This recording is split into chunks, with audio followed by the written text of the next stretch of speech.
Rolling and 3. Okay.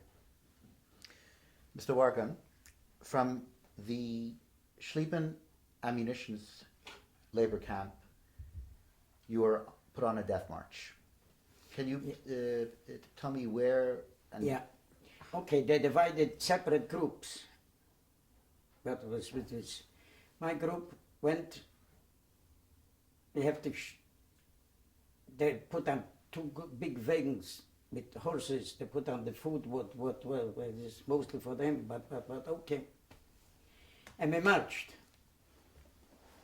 We could see that they don't know where, but we marched to the east because the Allies closed in the other side.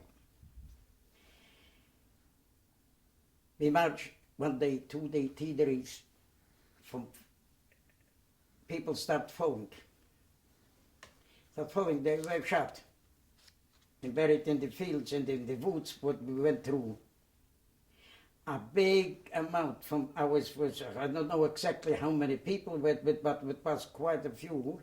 And when we came, when the relation came, was maybe a third left. The rest was gone on the way.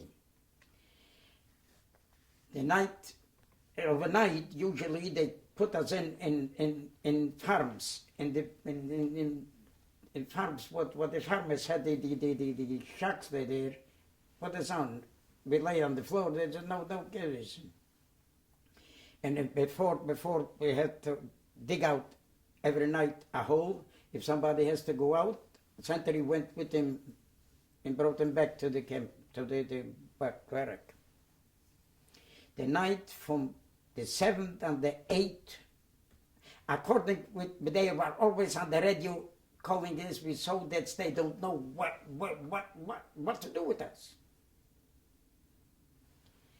From the night from the 7th and the 8th of May, we were sleeping, and about, I would say, maybe 4:30, 5 in the morning, I don't know, one had to go out to the latrine there, to the hall. He came back, he says, I don't see a German. I don't know where the sentries are. People started yelling over him. You got maybe an hour to rest. You got out of your mind already. Lay down.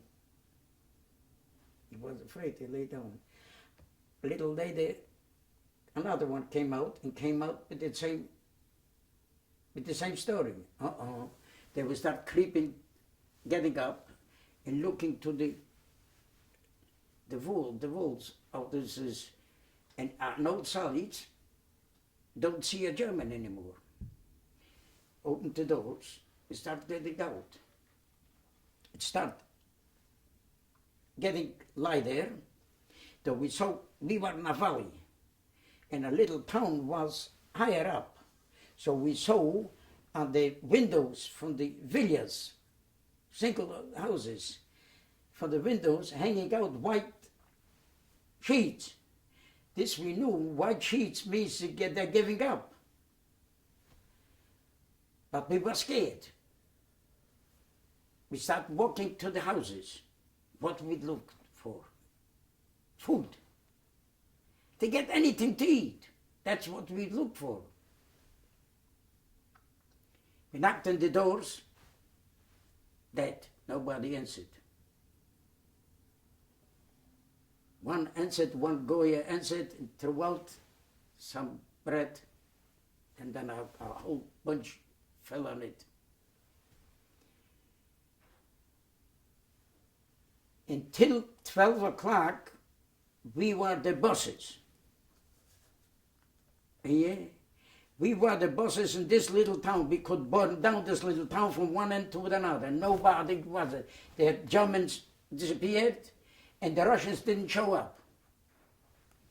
About middle of the day, the Russians came again.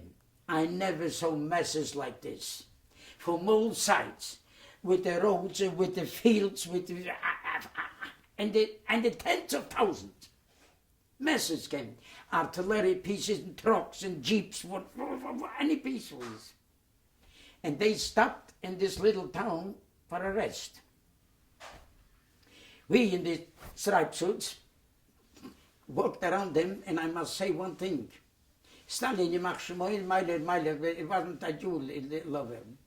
But the trained soldiers gave us whatever they have. I've had this, the most what they have was American stuff. What America delivered to them. But the doctors between them, the military doctors, warned us, don't eat too much. Your stomach cannot take in that much. Eat a little bit, wait a couple of hours, then eat a little bit more. Tell a person which starved he shouldn't eat. I saw one guy, I got a can of conserved meat. He broke it open and sat down on the floor and ate up the whole can. A half an hour later, he started yelling. They took him to the field hospital. They took him away. I never saw him later on, but others. That's what they showed us was this. I was walking also on the sidewalk. The military machines were staying loaded up on the road. But one corner stays a jeep and 4 Russian officers staying on the sidewalk and talking. And I passed by and I looked at them. One looked me so familiar. Says, what do I have to do with a Russian officer? I don't know the language. I don't know anything. Who is he? I walked away. And said, then I said, after all, he's a Russian. He's not a German. Let me ask. I came back and I asked him in Polish.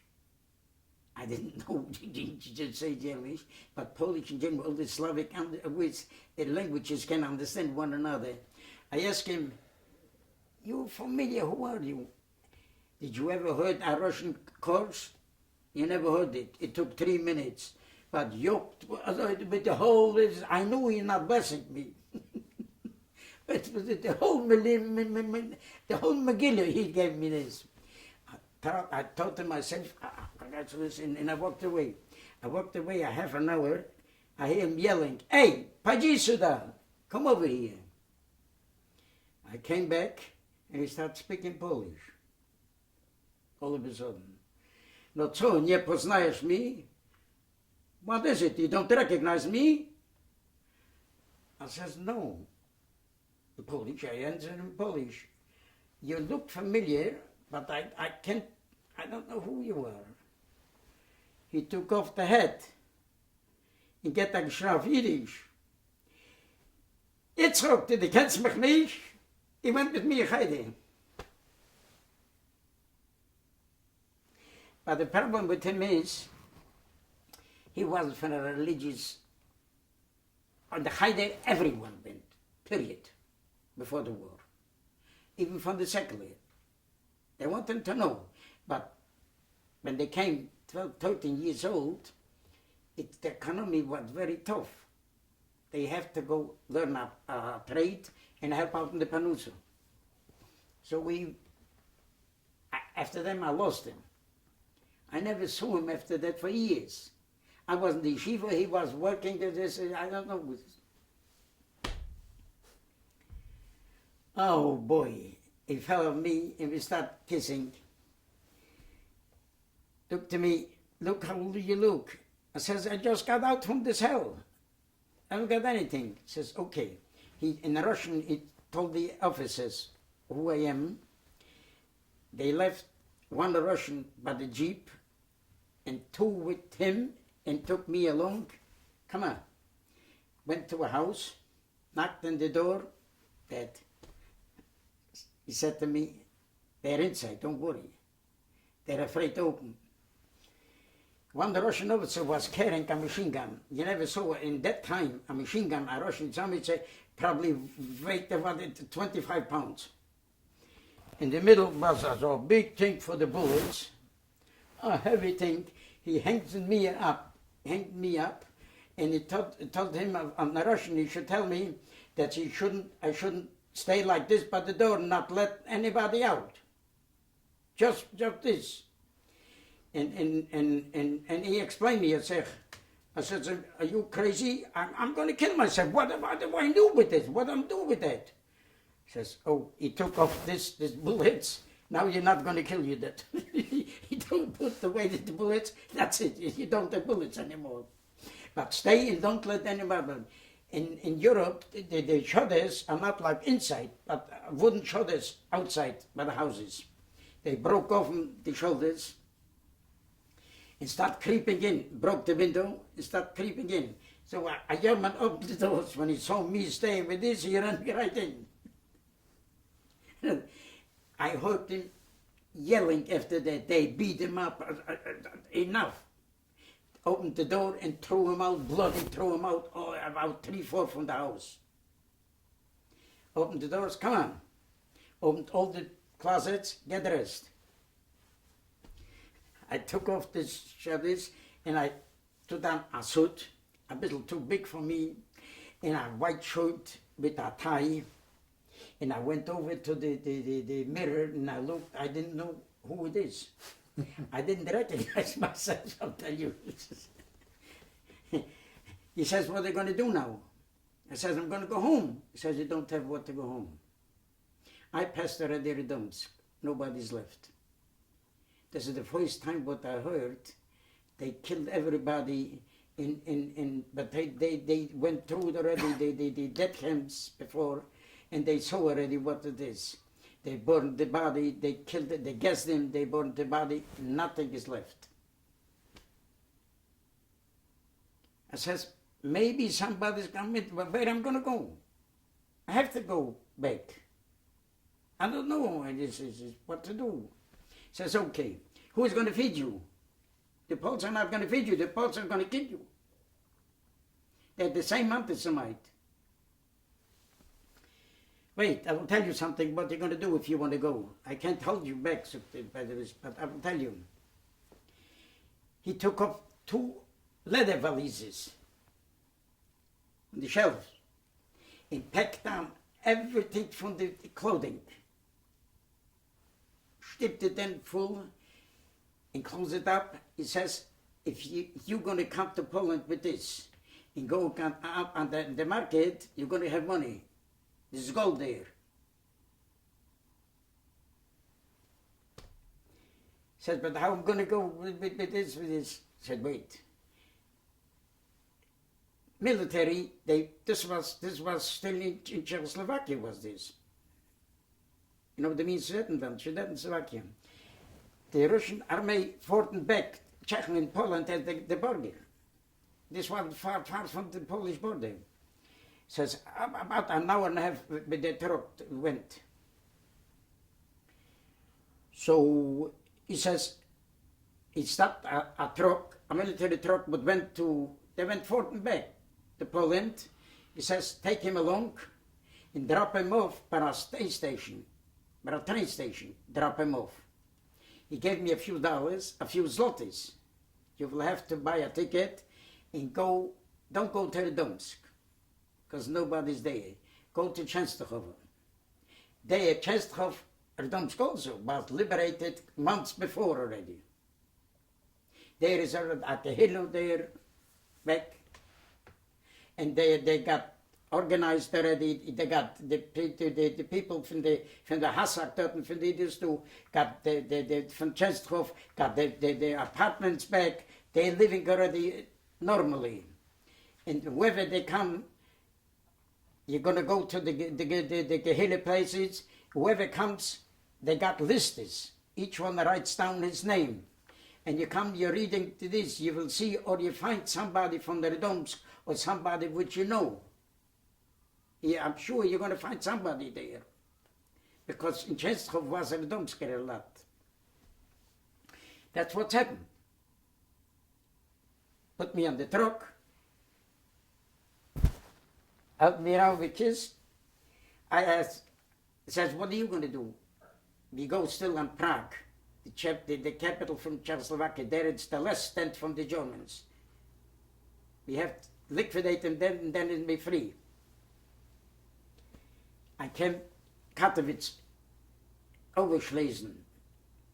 They dropped me off. I bought a ticket and came to Częstochow.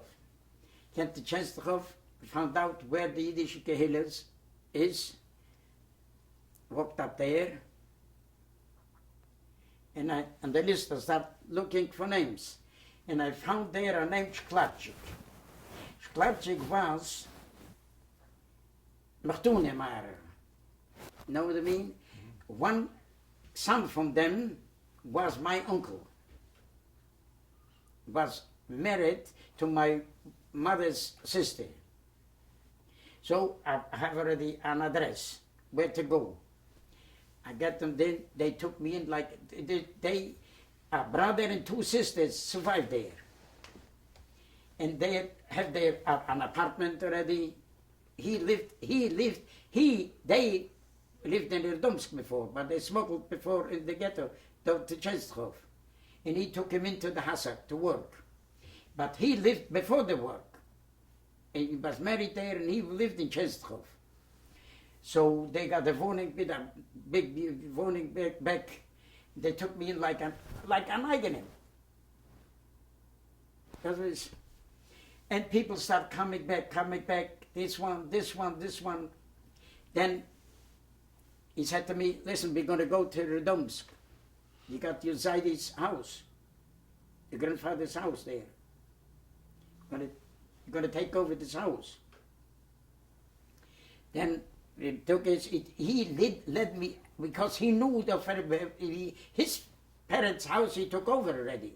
So he knew what we have to do. I didn't know. I was a green completely. I didn't know. I was a yeshiva. What did I know? He took me to the courts. He took me to everything, because I have to go to Petakov and another, which was a higher court. He went with me there. I have to officially count out the names from the families which would be the normal Yorshim. Because I was already a second hand, you know what I mean? And because they're dead, officially considered that they're dead, that nobody came back anyhow. So, and officially I took off the house. I went in, Polish weren't there, Poles lived there. A few pictures what I got, the suburb from us lived in our apartment. But she, the girl, whatever they threw out everything, found some pictures from my mother, from the grandmother, from this. She hide it in case if somebody comes back, and she gave me some pictures. Okay. Then he took me to the market. I sold a few pieces. I got money already. Went to Radomsk. Radomsk was one couple which survived, more than one survived, but one couple which was liberated in Radomsk. Paul hid him. He had a laundrette before the war, and he dealt with from a village, with a Polish family, and he didn't have any children.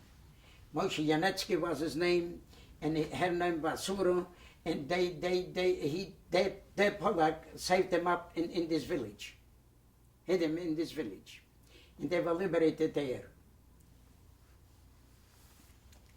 So whoever came back to Radomsk, the first station was by him. He opened back the laundrette. Now it wasn't a kosher station.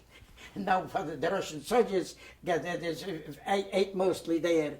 But we have was, the first few nights I slept on him in the morning. And then there where to go. Anyhow, I took over the house. And Schlarczyk says, now what are you going to do? But normally living I didn't stay there because it's dangerous.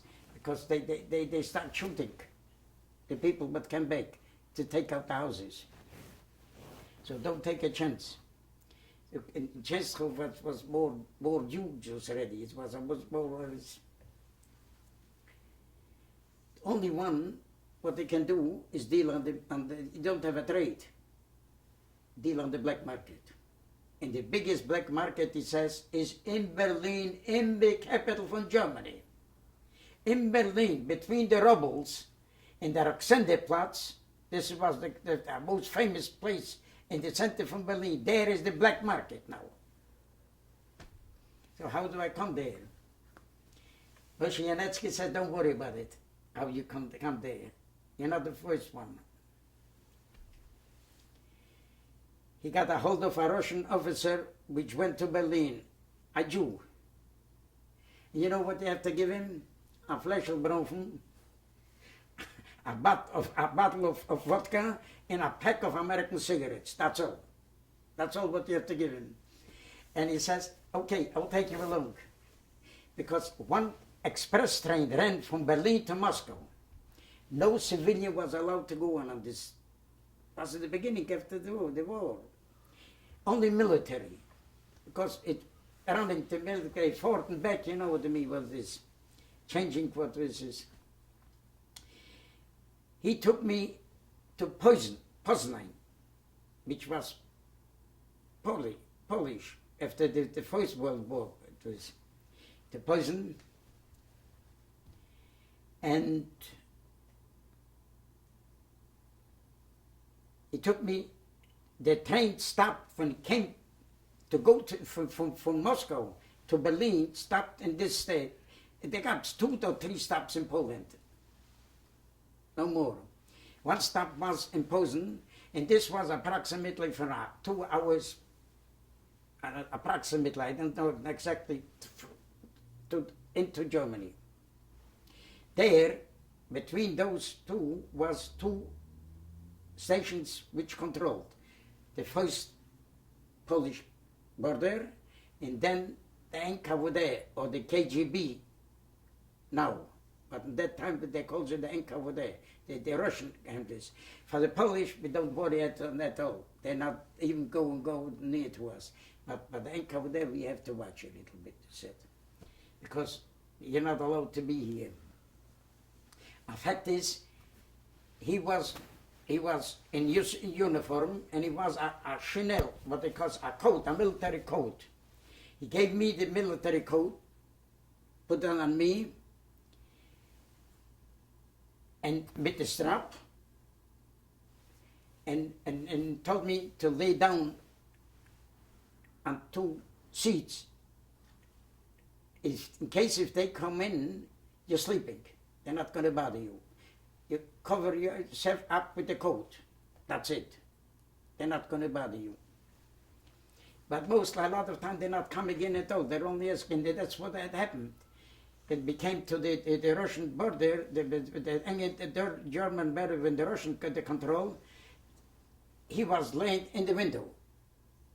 This officer, lying in those. And there, the NKVD, when they show all military, that's what they ask. He said, Dada, yes. Sure, that's it. They didn't even come with, show him. They came into Berlin. Says, where I'm going to go now?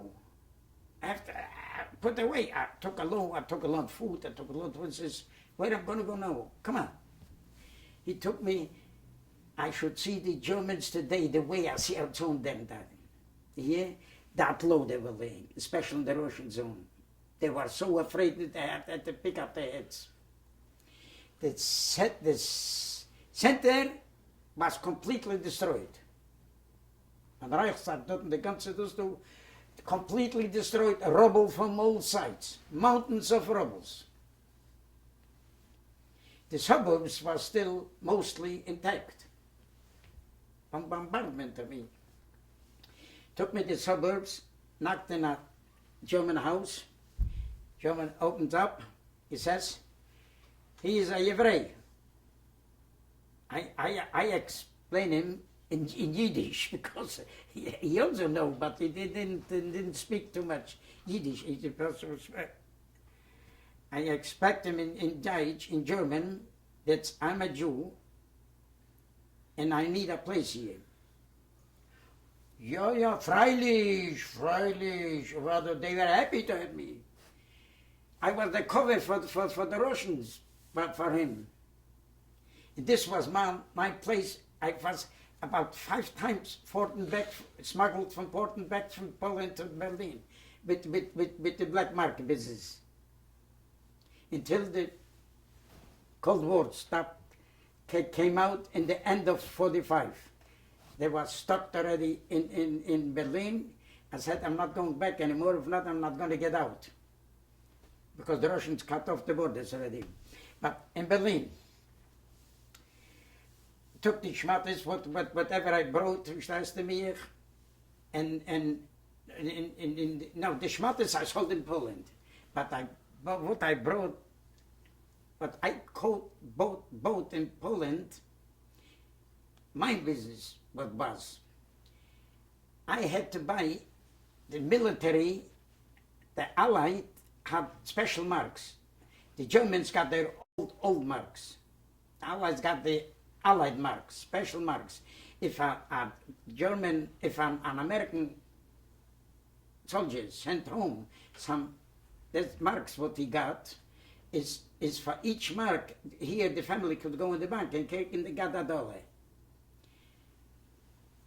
In black market, he got 10 for $1. How do I got to give him the marks? I bought it up from the Russians what went home.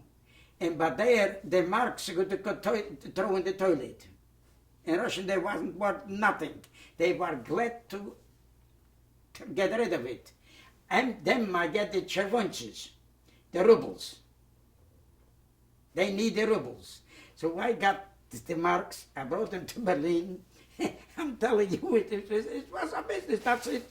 You This was the were business. a black market Black currency market trader. business, A currency the trader. first held up, I got in Berlin from an American soldier. In this black market. And this is to tell you, he came in, he says, they only know. I always, but they fight me, wow, what do you know? I said, dollars. That's all what I know. I didn't know how to speak a word of English. Dollars. And I showed him some marks. And all of a sudden he pulls out the gun. And I didn't know and said what he wants. So what? He gave me a Zetz with the handle from the gun. Hit me here. And I started bleeding from the mouth. I understood already what he wants. I didn't have to ask anymore.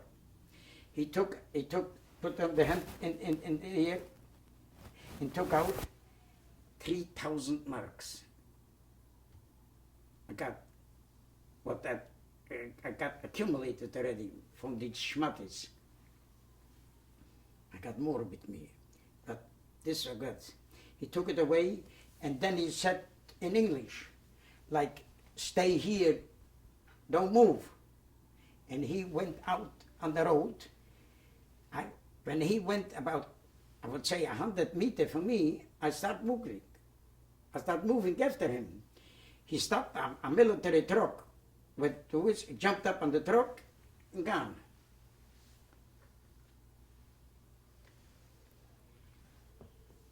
I was so excited with that, what it is, bleeding to it. I stopped. In that time, you know the story. I don't have to tell you that Berlin was divided in 4 zones. In that time, the Cold War, that you could go in any zone right around. That every jeep had four soldiers. You got a Russian, you got an Englishman, you got a Frenchman, 3. He was sitting in each is. But they have to know the other languages. They have to know German, you know what I mean? and they have to know to the American with English, well, no problem, but I want to have to know the French, talk with them. So I stopped the jeep. A patrol came along, and I explained in more Yiddish than in German what's happened. That an American soldier hit me and took away my money. The American soldier, what was sitting there, jumped out from the jeep. He says, showed me I should get into the jeep.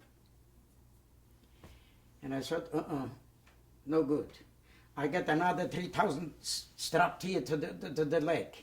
I says, if they're going to take me there, this, and they're going to take me away, the other 3,000. I'm not going nowhere. He says, no, I don't want to go. Later, when I got acquainted with Yiddish Amerikaner, they told me, you made a big mistake. If you would have gone, he wanted to take you to the base. And every American soldier would have to come out. And you would have to recognize this Ben, this bomb. And he would get a few years in jail for that. The guy was. No, okay, anyhow. Tell me about your time when you were introduced to the bunker. Oh. When I was finished at the black market, I was just walking around because no sidewalks. Only the middle of the way, they brought in bulldozers, the Allies, and cleaned for the people were walking in the middle of the day. The military, the machines were riding. That's all. Because on both sides were mountains of rubble, burned out buildings. That's it. Now let me give you 2 points. After all, we were walking between millions of goyim. Let's face it. We were looking for a Jew like with our candle. We didn't know how many were left. You're not going to stop a guy and ask him, are you a Jew? So what are you doing? Then we got another thing. It's got a code word, one code word, which probably, I would say almost all of them, I don't know averages, but 80% knew this code word. If we think we went in the street and we thought, look Jewish, there was one Hebrew word, amchu, your people. And if he was a Jew, he stopped. So when I was walking in the street, but a mountain of rubble walks, also the Allied kept, if not they have to bring another army in. They kept officially some Germans, but officially didn't belong to the Nazi, was a lie. Anyhow, maybe. But they got an armband, with some riding staff, volunteers, horses, they got paid with a rifle, and they need to use them, let's say, to run the traffic or to watch something which would have to. And here, were a mountain of rebels. Was one German like this with a rifle on the shoulder, forth and back, and I'm thinking, looking, what is he watching here? It's nothing, it's just rubble. What is he watching here? Came me across a Russian sergeant. I took one look at him, at his nose told me that he's Jewish. And I said, Amchu, I said, Vaji, stop. A Russian Jew, he was in the Russian army, he was in the Randa since Stalingrad. He came ready since from the first minute when they attacked Russia, he was in the Red Army already. His name, Max Shapiro. Max Shapiro. Sollte mir gesagt, the Numen. And he was from Lemberg. Lemberg was a Polish city, but he ran away right away to Russia. And he went into the Russian army. I said, Max, mit dem wird she can't read Yiddish. And she can read Yiddish as a weird.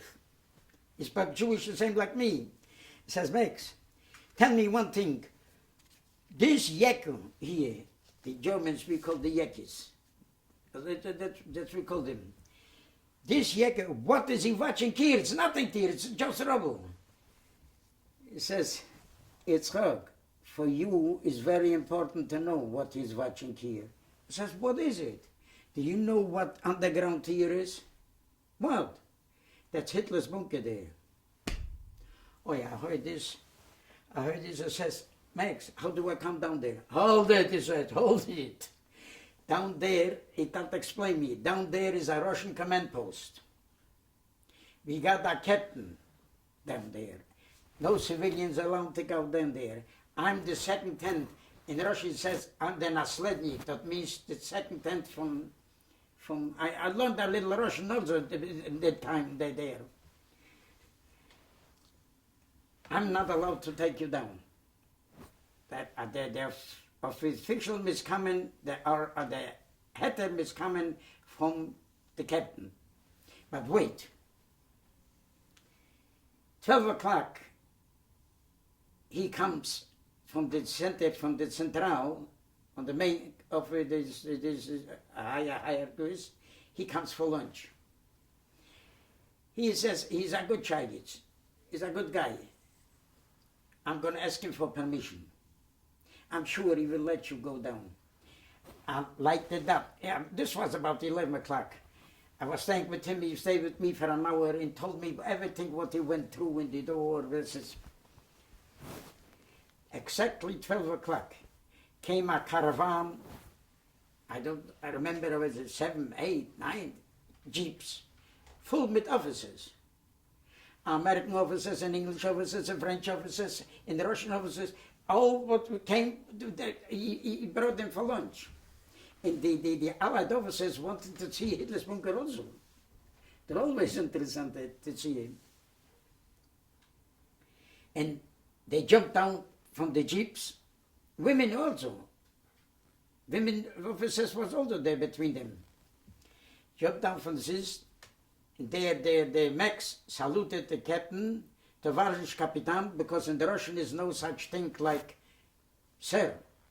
Only Tovarish means friend, Haver. Tovarish Kapitan, et a Mojumlak, it's my landsman, and he is a Hebrei, he is a Jew, and he wants to say in the Russian ABC doesn't exist an H. Their H sounds like a G. They never saw Hitler, they said Hitler. He wants to see Hitler's bunker. Baji, that's the answer given. Come on. He showed me, I told you, he will take you down. But the permission has to come from him. So then I didn't know what the rates, the ranks are, but I saw some stars, some stripes, according to the stars, to the captain was leading. Then I noticed between the rubble, didn't even notice it. That one packet was straight, cleared up to the back. I didn't notice this is as small as one person can only go through. The captain was leading in there according to the rank. When the colonels, captains, lieutenants went one after the other. And I stood by the end with Max. With him I can talk, with him I'm Schlieben, with him I didn't know a word. So we start going down. We go down, and he says, Max, you explain me everything here. He says, you see here, when we went down, a few meters of concrete is here. No bomb could penetrate down there. In the time of the Second World War, the biggest bomb what they has was a 2,000 pounder. No bigger. Now they got the smart bombs and the stupid bombs. They got all kinds now. So, and we came down. One thing but I remember, but I noticed when we came down was one level even lower. And he explained me, down there was Hitler's office and Hitler's bedroom, and Hitler's mistress' bedroom was also there. Eva Braun. On top, it was comfortable, but with rooms, separate rooms, small rooms, and it was science. Goebbels, the propaganda minister, Goering, the Luft, the Air Force, the Marshal. They got all different tools. They got a room for his Leibwacht. In other words, his what had to watch him. The military was what had to watch him. And all the officers spread out, and each one looked the same like me. I didn't know what to look before. Then about 1 o'clock, an hour later, a gong went on, and I jumped. Next says, "What are you afraid for?" Says, "What are they ringing?" Says, "For God's sake, they're calling for lunch. Come on, to the dining room." I said, "You better take me off." He says, "No, you're a guest the same like them. Come on." We went in by the dining room. A room was maybe a room that size. Was a table, maybe not shorter than this size. A table outdoors, and you should see 2 or 3 waiters, Germans, in white dressed. You should see how this table was dressed up with white, everything, then beautiful. Everything it was quite was staying gowns with the dresses to not plain glass, what are they called? Oh, see, like this. Mm-hmm. What remember? Crystal? Crystal. Crystal gowns with water, then done by each chair was staying glasses, crystal glasses, and then was staying silverware was laying by each one, set with napkins, with everything set up, beautiful. The captain sat in the front, and there, according to the rank on both sides, I was in the end with Max. Then I thought, what do we have to do? I'm going to look what they're doing. I'm going to copy. I don't know what they're doing. Then the waiters took the gallons with water and poured in about 3/4 of the glasses, and each one, all they stand up. I had stood up, and picked up the glasses and start knocking the glasses in toasters. One to Truman, and one to Stalin, and one to De Gaulle, and one, by Stalin. I knocked those. I didn't know what to say. Fetty. And afterwards I say, water I can also drink, a big deal. And I drink out half a glass. Wasn't water. It wasn't even vodka. It was spirit. And if you want to know what spirit is, I will give you in Poland. All Eastern Europe, even today, vodka was the first drink. The most drink is vodka. Vodka in Poland was 45 proof. 45 or 46? 45, that's, I think so. 45 proof, I think it was. And our marketplace was, the Poles came, the first thing what they took a pint and they bottled the truth on the floor. That's it. This is what this is. Spirit in America, 45, the Polish 45 is 90. 45 is 90. Yeah, 90. Spirit in Poland was 92 proof. In America was it 149. Plain fire, or 140, or 96. I don't remember already this, but it plain fire. Plain fire was it. I was sat down on the chair, And about 10 minutes later, the dining room started moving. I said, Max, you better take me out from here. He says, you make me trouble with all these guys? I said, why didn't you tell me this is not water? He gave me a glass of water. Drink. He gave me a glass of water. And he says, wait a few minutes, let me go over to the captain. I went over to the captain. The captain, you will see what a short guy with big eye lashes, and he picked up this and told him something, and the captain was like this. Look who we brought, he can't even take a drink. You know, to me, that's it. So he came back. The older guys didn't even notice. He told me by the hand, come. Took me out, brought me some in a room. I didn't know what is going, when it's going on. Took me in a room, was laying a couch. I lay down on the couch, covered me with a blanket, and he said, sleep. 1 o'clock. I woke up 8 o'clock in the night, in the evening. I was still dizzy, I was dressed. I sat down on the chair, on the couch like this. And here stays the captain with Max, and the captain talks, and they're laughing their heads off.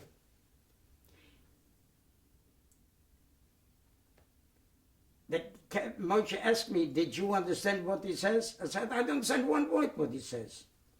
He says, I should tell you that you were sleeping on Gitler's Ottoman. And you go understand how the Rebbeinu Shalom is running this world.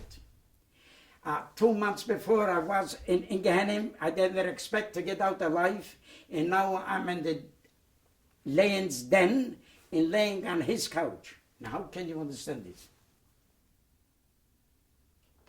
Later on, when I went forth and back to Poland, I brought 5 people along with me. I knew how to smuggle already. And the train up there, the whole story, how this is, I took quite a few people. Every time I took a bunch of people along with me, and I brought them down. You want to see Hitler's bunker? I was, the sentry outside knew me already. I had an open door. When the end of the 45, when the Cold War started, they cut off the border. I went in, I was in Berlin, and I went in to say goodbye. I knew I cannot go back to Poland because I'm not going to be able to get out from there. They gave me the pictures, and they signed them from the other side, both of them. And the captain says, you want to take something with us? You know what he wants to give me? I'm not talking money-wise, but historical-wise. Everything went away to the museums later on to Russia, to Moscow, or the big other cities. It was there hanging Hermann Goering's, the air marshal, the military hat, the general hat, with the strap. A beauty to look at it just. Sticked out with gold and silver. Herrlich, beautiful. This guy was that big. If I took around the strap, I probably could 3 times wash him around in this. I said, that's all what I have to smuggle aboard there now. To the American zone. Because we couldn't go with the train like before. And a Russian should catch me, I'm going to wind up in Siberia, not in the American zone. I said, no, I'm not taking this. So what I took a silver set, which is engraved. In the beginning, in the front is the eagle with the Hakenkreuz, the symbol, and in the back is engraved Reichskanzlei des Führers. They never called him by the name. There's a Führer, the leader. There's the main office from the Führer. Maybe brought it from his to the bunker where it brought this, but this is what it is. And I took a few pieces along without his knowledge. I'm telling you the truth. Not many, but it is, and I gave it to the family. But this is Remarkable. What do you make of this story that you find yourself in Hitler's bunker. It's impossible to describe it. I probably was the first survivor to get down there. Later on, I would imagine so. probably the first survivor were there. It was probably about 6 weeks after the liberation. Amazing story. Amazing story. After Hitler's bunker, you spent time in displaced persons camps as you were earning a panusa. Then we went together. First of all, I found out where the main shul in Oranienburger Street in Berlin was, which was burned out, no question about it. Mm-hmm. But we got 6 people. I couldn't. I made the Kalm Rachman, but I couldn't say Kaddish. Because this is. And they burned out the Reichstag. Every Jew came there, or the Russian officers, everyone write down his name on the walls. I write down this. Then we have to smuggle out. When the time came to smuggle out from Berlin, we were 13 already at that time. So we hired a German which was living on the border, and he knew all the ways through the fields. He gave us, we paid him in marks, and he gave us each one a white lala, Blanket. Lalach, a blanket. Yeah, he gave it to cover himself, because in January we start moving, that snow was already that high. So he says, and we saw in the fire about 150 fires a week, we saw the boots from the Russian sentries. Mm-hmm. Says if they come out, we have one time we have to lay down in the snow until they go back in. They shouldn't see anything moving. And then when they were back in, we moved us. He brought us safely over to the American zone. There we took already the train to the Landsberg, to the DP camps for later on, was what they organized there. Yeah. So you went once you got into the American zone, you, I understand, you met your wife at a DP camp, correct? No. I met my wife here in New York. Uh-huh. In America in 1949. Uh-huh. Not before. Not in 1950. Mm-hmm. In 1950, when I came in the end of 49, I came here. Okay, so to go back to the DP camps then. So you started going to Landsberg? But you have to register somewhere. Mm-hmm. And Landsberg I didn't have right then that time, Moses. But second cousins, what I brought over, they went before. I went still running from Poland to this. But I brought them to Berlin. They, in that time, wasn't in the middle of 45. They rode the train right away over to the P camps. So they were, but they didn't want to stay in the P camp. So they stopped, it moved to a little town, not little, but a normal town with the name of Weiden, Oberpfalz in Germany, in Bayern. And they got an apartment from the officially government there in the town. For the survivors they gave that time. They got a nice apartment, and when I came over there, I found out they're there. I knew they're already in Weiden. So from Landsberg, I rode to Weiden. Before I rode to Augsburg, another town. I was staying there about 2 weeks, and then I rode to Weiden. And eventually I registered there, and from there I moved to America when the time came in 49. Let's stay in the DP camps for a while. So you were in Landsberg. What other DP camps were you in? I came to the D camps very often, because I did business with the decamps. I didn't stay quiet in the few years in Germany. What I did, I will tell you, not black market, there wasn't any black market there with the Jews. Show me one piece there. In Weiden was a factory which produced. It's okay. You could. We'll bring it over in a moment. The blue one. This type of this is. This type in white, in red, in blue, they produced those two. And Jews were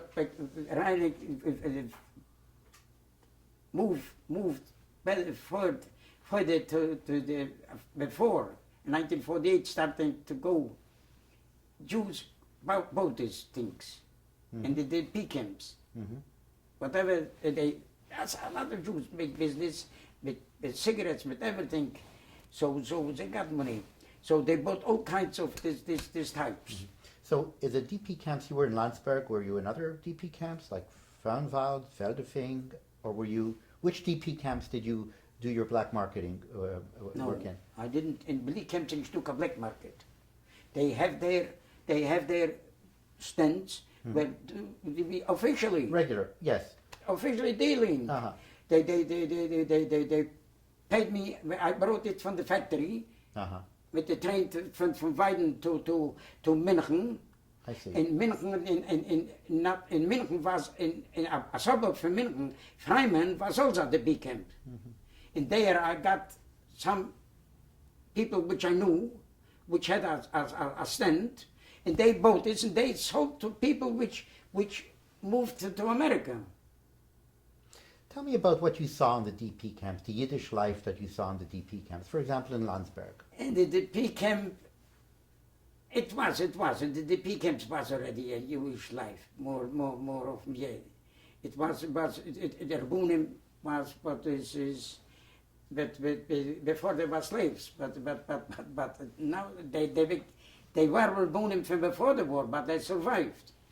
And they organized their union. They organized already to learn with the people whichever wants to learn, because the majority was secular. It's famous. They did those which they tried to bring in, even the secular. They tried to bring in and learn with them. So you were then in Germany until 1949. December 49. And then from December 49, you I tell me came about to your America. departure, right? I came to, and we have to move to Hamburg, to the port city, all the way up.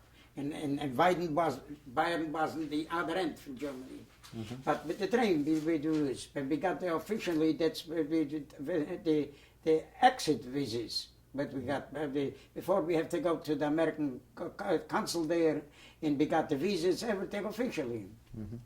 And we in Hamburg, the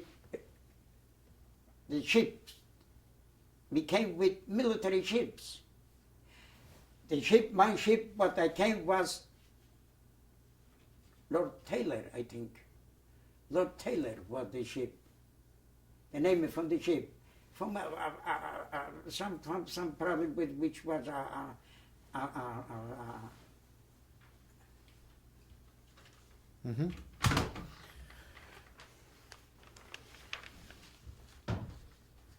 So you arrived in America, and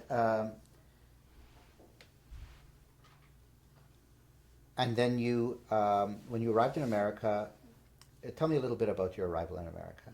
Yeah, I came to America. I'd like to tell you in December the 10th, 1949. Okay. The HIAS brought me. This was a Jewish organization. They brought me. Right.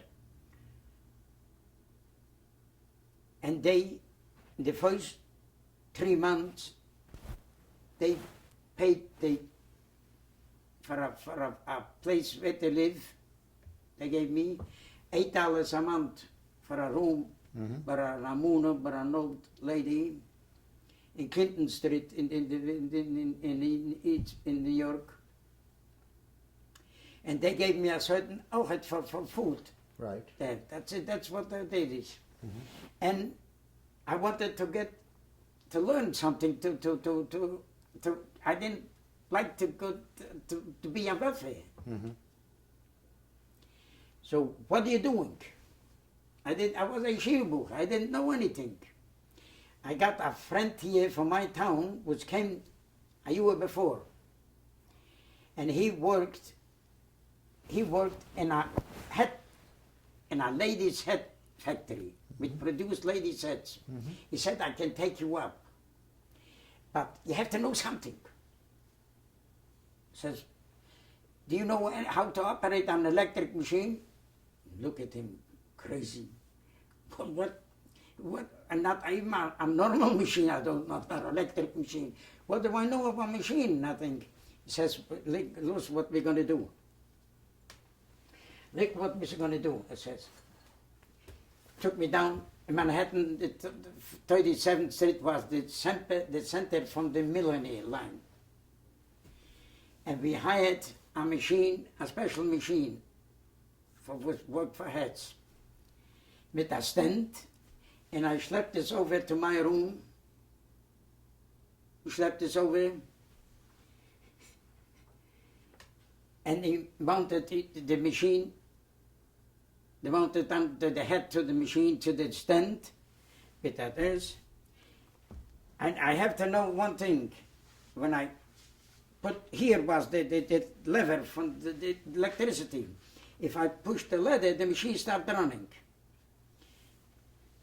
He was working, he brought me little schmattes, what fell off there in his place. He brought me, I should learn how to sew, with cotton, with everything. In the beginning, I remember when I started pushing, the machine was starting running and I didn't know what to do. I forgot that I have to take the foot away from it. Eventually, after a week, I controlled the machine. I controlled the machine after a week, and I started sewing.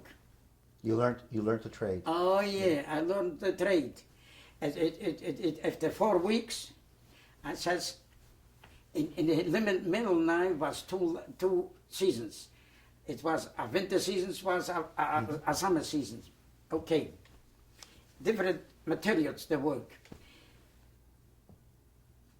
He told me one thing. When you come up, first we go off to the union. And it was, I met a good man there in the union organizer. He was, give me, that's it. And I didn't have what to give him.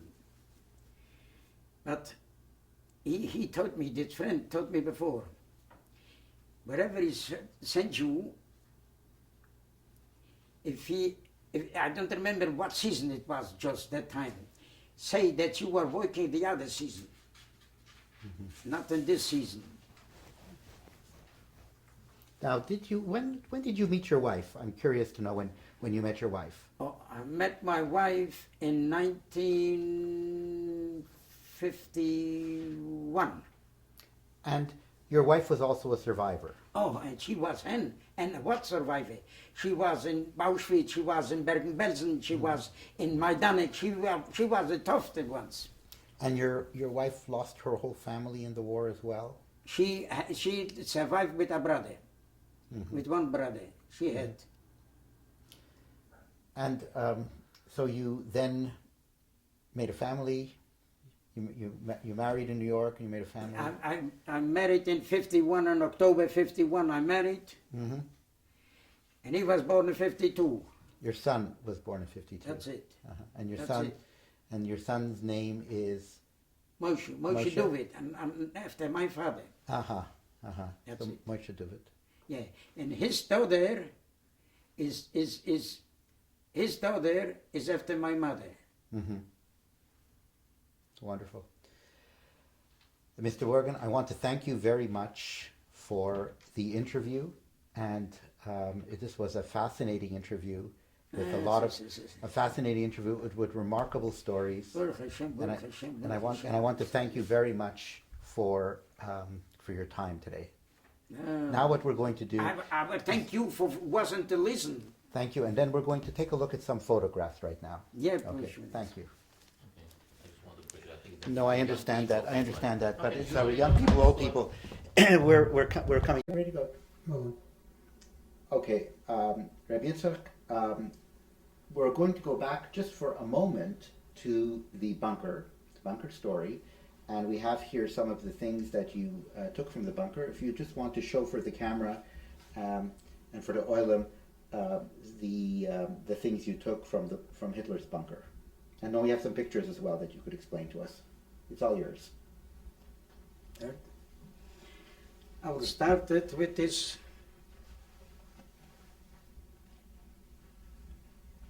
With these pieces. This I took out from the bunker. About 6 weeks, approximately 6 weeks after the liberation, when I was down there.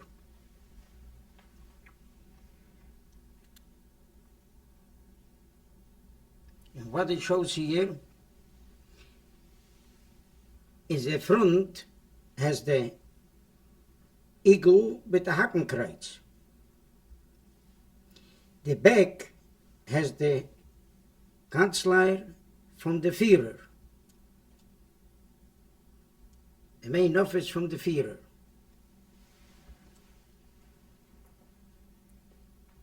So these are the spoons and the cutlery set that you took from Hitler's bunker, with the swastika on the front of the utensils, and on the back, Karlzeit des Führer, which is chancery of the Führer, which authenticates them.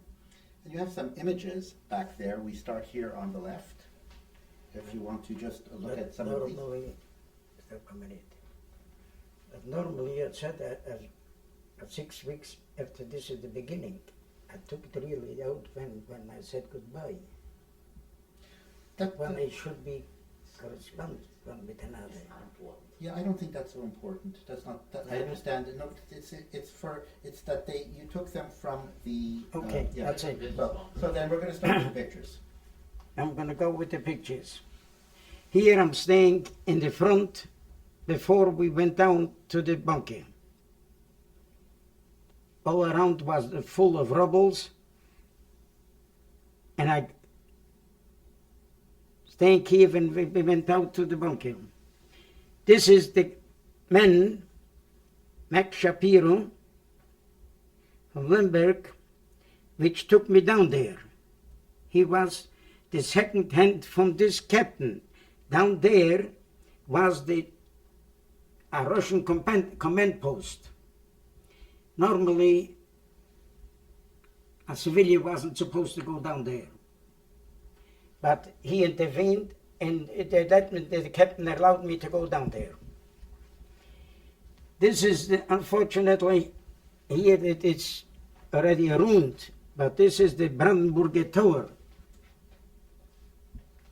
That's the Brandenburg Gate. The Brandenburger Gate, near the Reichstag, near the parliament from the Germans.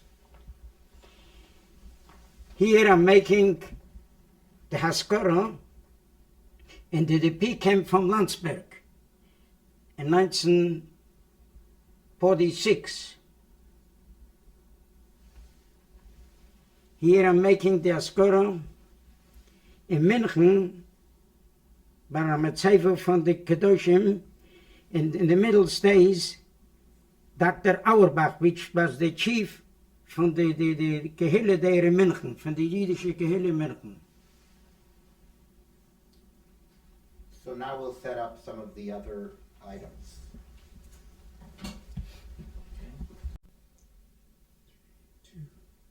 Okay, so now, Rabbi Yitzchok, we're going to be going through some family photos, and we're going to start with the Rebbe.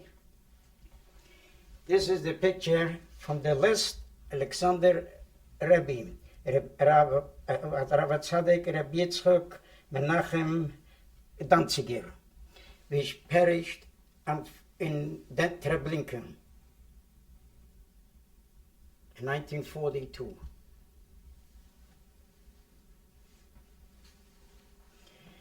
This is the picture from my mother, Schlieben.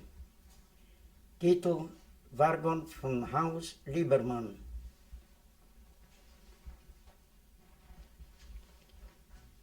This is a picture from my mother's older sister with her child.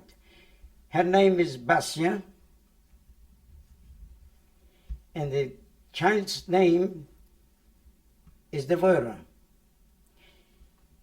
Here, I'm going to give a short, what was, she was shot in Buchenwald when they liquidated the Belgice ghetto, where my wife was also there. They brought to Buchenwald. This was a training camp for the mass murderers. And they took the young people away, with my wife was put away beside. She was asked to give the mother, her mother, the child. She doesn't want to go give up the child and went with the child to the grave. And the whole family was there, shut out. The man, my wife's father, and she was with the children, and also another daughter, Hannah, was also with a boy, Ephraim. It also didn't want to give up this.